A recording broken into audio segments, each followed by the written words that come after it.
Hi, everybody. This is Silvio Canto in Dallas, Texas on Friday, March the 29th. And welcome to our commentary. I want to take this opportunity to wish everybody a happy Easter weekend. And I hope you get to do what everybody gets to do on this time of the year. Go to maybe a service on Good Friday and then enjoy a big celebration on Sunday, whatever you and your family do. I hope you have a good chance. Usually, in our case, we go to church, of course, and Sunday there's usually a big outpouring, big mass and the big following that day, and I guess that's what happens on Easter Sunday. I have a post over at the American Thinker today talking about some of my Easter memories from growing up in Cuba. It was a slightly different celebration that I remember growing up in Cuba, and that was because normally we used to call it Holy Week, and it usually started, of course, on Sunday, Palm Sunday, which would have been last Sunday, and then you had Holy Monday, Holy Tuesday, Holy Wednesday, Holy Thursday, and then, of course, a very solemn Holy Friday, and then Holy Saturday, and then, of course, Sunday, the day of resurrection. And normally, as I recall, on Friday it was a very solemn day, and people would kind of keep to themselves a little bit, not too many celebrations that day. And of course, on Sunday, there was usually a big celebration. So that was the sort of the Easter that I remember growing up, the Easter week, or as we used to call it, Holy Week or Semana Santa.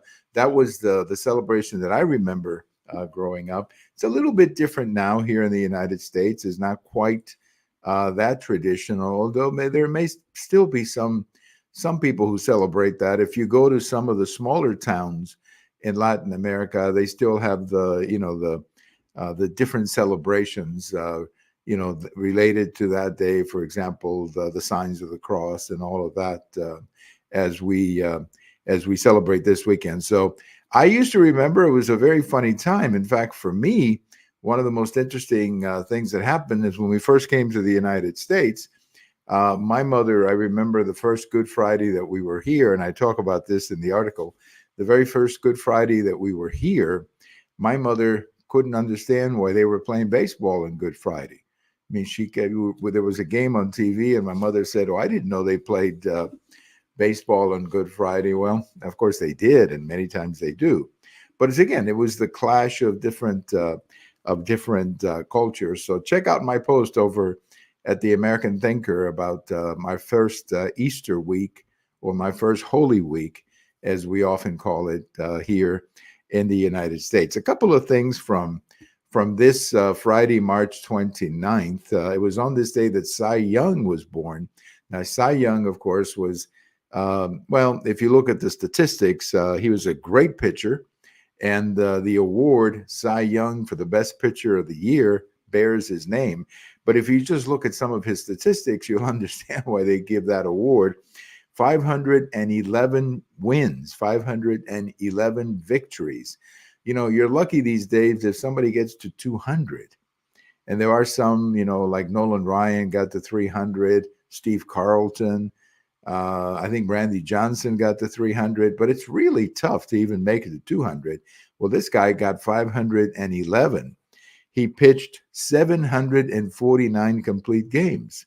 So that means he lost a bunch of his complete games along the way. But of course, back then, pitchers used to go usually complete games, or they would pitch a lot more. So it was not at all uncommon for a pitcher back then to start 40 or 45 games in a year. When I talk about back then, he was playing in the major leagues around the turn of the century. He was born, as I say, in 1867. So by the time he was 33, it was the turn of the century. So he pitched a little bit in the 19th century and into the 20th century as well. And he had an ERA of 2.43. Now that in itself is not that low for a career ERA. There have been some others in that range since then, but certainly 511 victories. Nobody has come close to that. And I think you have to go to Warren Spahn to number 2 in that list at 363. I think there may be another one. Warren Spahn was the greatest left-hander, but definitely there may be another one.